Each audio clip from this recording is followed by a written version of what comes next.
Καλώς ήρθατε στο πρώτο βίντεο του καναλιού μας. Πώς κάνουν κομποστοποίηση?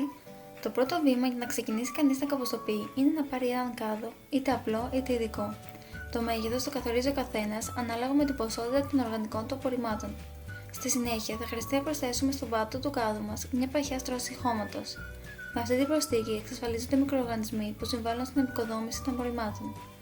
Έπειτα προσθέτουμε τα πράσινα και τα καφέ υλικά μας. Για να πετύχει η κομποστοποίηση, χρειάζεται ένα μείγμα αποτελούμενο από καφέ και πράσινα απορρίμματα στη σωστή αναλογία. Μην αγχώνεσαι, δεν είναι δύσκολο.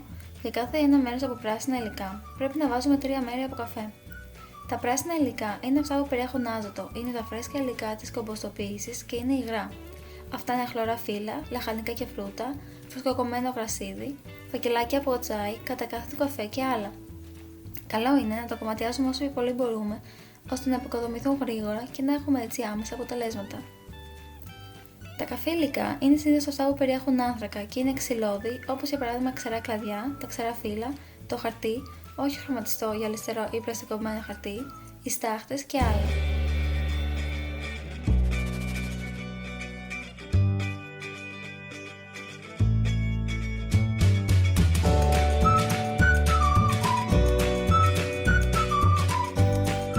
Δεν πρέπει να ξεχνάμε να ανακατεύουμε συχνά το καθόδι της κομποστοποίησης, ώστε να εισέρχεται αέρα στο μείγμα μας.